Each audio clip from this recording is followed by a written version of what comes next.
See, this is why I've been saying. I don't know how long I've been saying it now, but I've been saying it a long time that we all have phones. This is just a man with his phone, but it's the information and how he's very eloquent in the way he talks and speaks, and he puts the message across real, just as plain as daylight, right? So we'll have a little listen, and I'll interject at usual times. Everyone, I'm coming to you from a very busy promenade here in Galway, in Salt Hill actually, on this St. Stephen's Day. And it's a local tradition here to get out and get a walk on. And it's bloody well busy. I thought it would be quieter. And it's not that easy to walk along a place like this and have have a conversation about the state of Ireland and be able to do it without being very, very self-conscious. Because you might get a few eavesdroppers, trying to listen in on what you're saying. Isn't that mad, isn't it? The amount of times I've said to you is about individuals out there who are, it's all right being aware of it, but it's the next stage of it is actually not using your voice because you care too much about what other people think of your opinion. They're mad, isn't it? I mean, he hits the nail on the head there with that one. There's far too much concern about what your fucking neighbour, what'll Mary and Mick think. You know, that type of way of thinking. I mean, that needs to fuck off out of our psyche altogether. And sorry if I'm swearing, but the odd one's going to slip out, can't help it. But that has to disappear from our psyche altogether. We have to get rid of thinking like that because, that's like, you're just going to self-censorship yourself. You're not going to use your voice if you care too much about what your neighbours think of you. And the government and media know that very well. That's why when they arrest Irish people at marches, they've no problem putting their name in the paper the same night because they know that this'll get all their neighbours talking about them. Do you know that way? And we'll get the neighbours to do our job for us in the sense of, basically trying to censor that person who's outspoken. There he is. Who's walking down the road. There he is. There's the racist. There's the far right bigot. You know what I mean? That's what they're hoping will happen.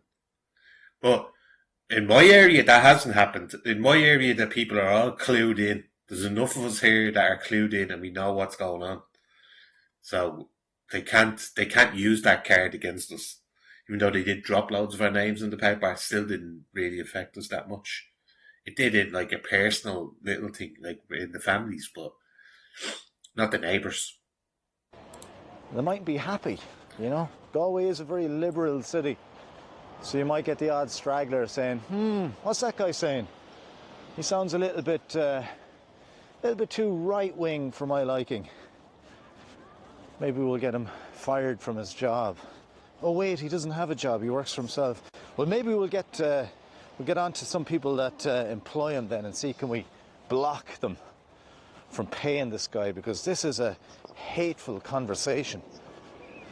Anyone who's stopping the complete globalisation of Ireland is a big meanie. Boom. Nail on the head.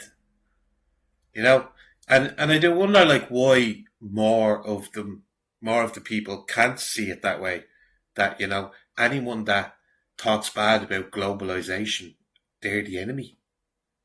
That even though that's the goal of the governments and the media is to have a one world government. They can't hide behind that's just a conspiracy anyway. It's not a conspiracy, people. You see it happening with Davos and all those G8, G7 meetings and all. It's clearly a globalist party out there centralising power bit by bit by bit. So yeah, those people still saying, that's a conspiracy theorist, like the New World Order, that's a conspiracy theorist. Ignorance is bliss for them. And they need to go. They need to go. Do you ever see that on Facebook when, there's an argument about immigration or something and somebody just comes straight out with it, Ireland needs to close its borders. We're letting in too many people, and there's too many dangerous people coming into the country. And then you get these basket case lefties. You know, oh, you're the one that's the problem. You're the one that's spreading hate. Yeah. Usually what they say is, "Oh, you're the one that was up there with all the Nordies, were you? You know, you were the one who bring our tricolour up there and put it next to a British flag, aren't you? You're that type. You're a fucking West Brit. You get all that thrown at you just because. See, they can't see the bigger picture. They're still stuck in like this past matrix. You know, they're still stuck there. They're still stuck with the fucking. It's all the British's fault. It's all the British people's fault.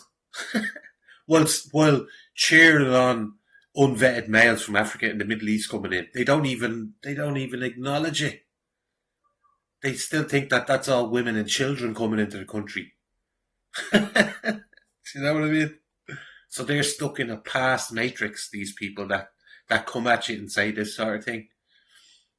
There's nothing wrong with people trying to flee dangerous areas, dangerous places. You're the one that has to go. We'll get rid of you and keep the immigrants. Yeah, I've heard that conversation a few times. So it's actually very, very dark now. Even though it's a nice day, it's so in the dead of winter that the light is fading fairly rapidly. And I just want to share my thoughts on what I think might be in store for Ireland for 2025 on the, you know how it goes on the subject of the changes, the rapid demographic change. It really is, when I think about it, it's kind of sad to see what's going on here in Ireland with the fact that we're just a disappearing people now at the end of the day. I mean, I'm absolutely surrounded here by people from Asia, South Asia here on the prom. And, you know, I have no anger, no resentment towards them. As I walk past them, I see them taking selfies and family photographs. I don't hate these people at all. I have friends that are from India and Pakistan and stuff, and there's no resentment whatsoever. But my problem is that what's going to happen is, when I look at these people from South Asia, when I say South Asia, I mean India, Bangladesh, Pakistan, right? There's 2 billion of them. Okay, if you include, we'll say, a little bit of the diaspora or whatever. So we're looking at a quarter of the world's population. When I look at these people here, I know deep down in my heart and in my soul that Ireland is going to be theirs. It's going to be their country in a majority. They are going to be the main shareholders of Ireland in years to come. And you might think that, and not that many years either, by the way, and you might think that, oh, well, hold on a second, Ireland is a melting pot. There's, you know, East Europeans as well, there's Brazilians, there's Africans, and there's Middle Easterns, there's also Europeans, French and German and all that. Well, there is, but I think the largest share of, from what I can see, the biggest chunk of the population here in Ireland in a few years are going to be the South Asian. I just don't think that we can compete with the numbers coming. We can't, he's right, because they have like Ireland. They used to have big families. If you go back generation before myself, so my mum's generation, all them families had like 9, 10, 11 children, you know, and it was encouraged. But it has since declined big time. Now myself, I've only one. But if that would be one thing I would encourage Irish people to do, just get out and start making loads of babies, you know, make loads of them. Now, the way he's saying about the South Asians, I think he's more leaning towards India type of, you know, that sort of area. They have like 8, 9 children. Easy. They just bang them out.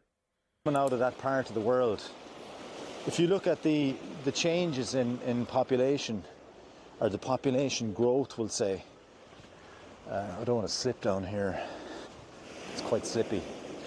If you look at, we'll say, what the population of India was in the 70s compared to what it is today.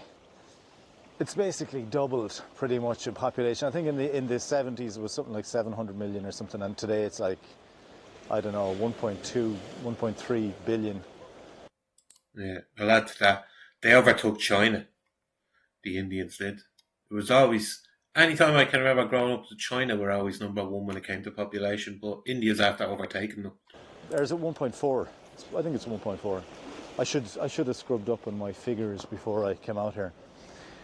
But yeah, there will be a time, and it's not that far away, where literally people from South Asia alone will be in as many numbers here as the native Irish person. As a people, as a native, we are not anywhere near the required birth rates of what it is to maintain our position, our percentage of the population. We're losing the battle here, big time. The native Irish. And a lot of us know it, you know. That's the thing, though. I do think when you know that these people that are coming in, that eventually they're just gonna like outbreed you, and do you think, what do the sleepers and the NPCs be thinking? You know, are they happy to just sit by and just let the Irish disappear? Because that's what's going to happen. You know, the longer they just sit on, because that's what they're doing. They're sitting on the fence. Some of them go the opposite way and just attack you, and they've obviously chosen their side. But there's so many still out there that are on the fence when it comes to this. Because like this man started out this video saying they care too much about what their neighbours think. That's what's keeping them on the fence, these people. You know? I know there are a certain amount that attack you straight away, but I'd say most of them are like government bought influencers, like on the likes of Twitter and YouTube and stuff like that. There's a lot of them that are influencers that work on behalf of the government. So you have to take that into consideration as well when people are getting attacked for speaking up for their country, and are getting just attacked on them grounds. This is what a lot of people have wanted. So they're getting what they want. It's not what I wanted. And it's not probably what you want if you're watching this video. And, you know, you're probably like me in that you're perfectly fine with a certain amount of immigration. I don't go there with that, as long as they integrate thing, because there's no such thing as perfect integration, really. Even the most integrating immigrant will still change the country, and they'll still have their own way of doing things. I don't care how much they integrate, you know. Even people with foreign parents, people who were born here, they're still not Irish. And I have friends who are not born here, or who were born here that have parents from abroad, and they will fully agree with me. They say that they're not 100% Irish. Well, I'm not 100% Irish, but I am. Like I've told you all, me mind, me body, everything. 100% Irish. Couldn't give a fuck about any other country on this planet right now except for Ireland, because she's been fucking raped. But it is rapidly changing. It is rapidly changing. I was in Dublin a few weeks ago. I met some guys. I had my camera gear with me. I met some guys on the Lewis, and they were wearing stab vests. I said, "Do you really need stab vests?" And they says, "Are you joking me?" We had knives pulled on us 3 times since Tuesday, and this was Thursday. So in 2 days, they had knives. The 2 lads had knives pulled on them 3 times. So Dublin is unbelievably.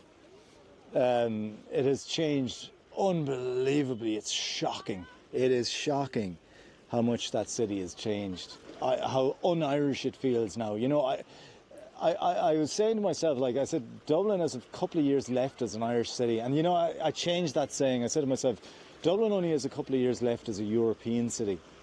It doesn't even feel European now, you know. Damn. That one cuts deep, talking about Dublin like that.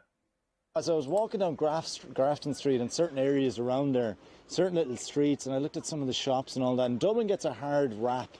It gets a lot of stick, you know, from the rest of Ireland. Oh, fuck Dublin, I hate it, and all that stuff. But it really is a lovely city in many ways, and there's some beautiful architecture. There's some lovely buildings, lovely shops. There's a lot. It's mad. I didn't look at this far into it, but he picks up on the same things I pick up on with the architecture and all in Dublin City. It really is a lovely city once you peel back the layer of foreigners. To do, and it has a lot more to offer than Galway in many ways. I like Galway. There's a lovely feeling of the sea in Galway that you don't often get in you don't get it in Dublin. There is the sea coming into Dublin, but you have to go out of Dublin a little bit to get to the sea and all that. But Galway, you pop out of the city 5 minutes and you're on the sea, and you can walk the prom in another 5 minutes. Well, it'll take you longer. But I think Galway has a lovely feeling of the sea, the west of Ireland, and it's beautiful. And it has that edge on Dublin, but at the same time, Dublin just has so much more than Galway. And it is so much more, as I said, nicer architecture, nicer buildings. It looks cooler in many ways than Galway. But the demographic shift around O'Connell Street, of course, Moore Street, I had to walk through Moore Street. Now, like, I would talk to people, right? Very important here. I would talk to people that I know within Dublin, and I say these things about Grafton Street and what he's just saying there and Moore Street.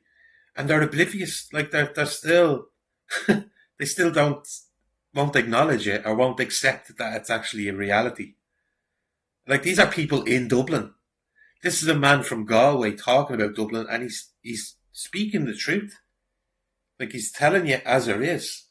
And he's from the other end of the country, and he's telling you about this. Whereas, like I said, it's weird to have people just even within Dublin that won't acknowledge what's happening on Grafton Street, and that ignorance is bliss thing is still there, like even in their own fucking county. It's shocking. It is shocking how it's changed. I just can't get over it, how much it's changed, and I just couldn't believe it. There's a little bird here, a stone chat. Let me turn around the camera, and he is, and I say he, it's a male, and it's very hard to see on this camera. It's a Who is this guy? He's just like me, where all the animals coming around when he's doing videos. It's always the birdies. GoPro.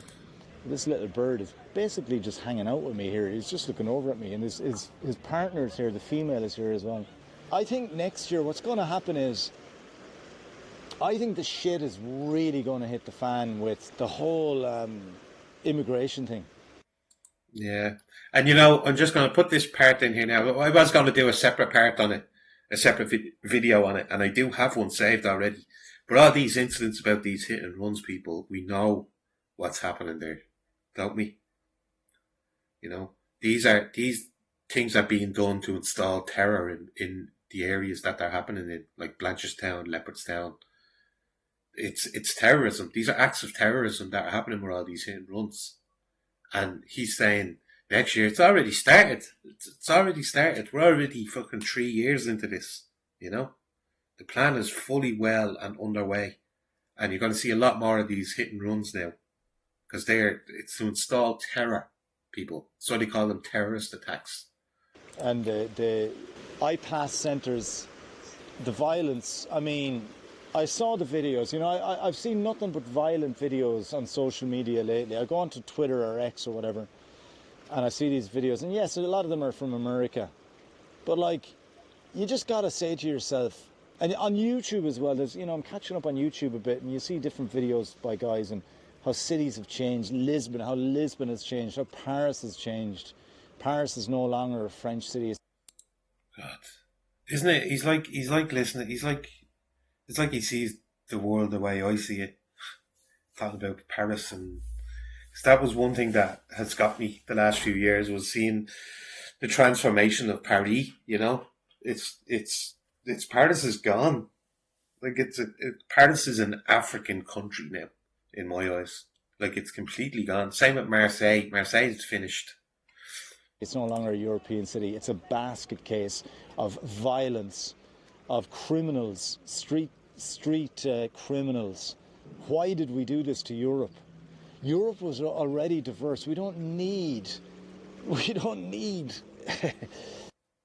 Well, I'm coming to I'll post a link to the original video. There's another 4 minutes on that video, but I'll tell you a personal opinion why I think everything is spiking a bit and heating up and because there's a plan in motion. You know, it's all coordinated. There's a plan in motion. What they want to do is they want to have a race of people that are more dumbed down, are more easier to control than the native peoples in said countries like France, Germany, Ireland. You know, they want a population brought into these countries where they're easier, they're dumber, their IQ is lower, so they're easily ruled by the bourgeoisie, and they can be easily led into wars, all this sort of stuff. Everything is for the globalists. Everything that you see happening now is for the globalists. It's a globalist agenda. It's Agenda 2030, the Clergy Plan. You know, just go look these things up, people. When you hear something new, if you hear new information, go look it up for yourself. You know, it's not that hard to find. We have the internet now. We have the information, but it's what we do with that information. You know, there's people out there that full well know what's going on, but still have an internal battle with themselves to choose a side. What side are they on? So I thought that was very. I'll put the link for his video down below. I just thought it was very good, and I didn't know he's like hitting the nail on the head, and it's been saying what I've been saying the last few years, like word for word, nearly.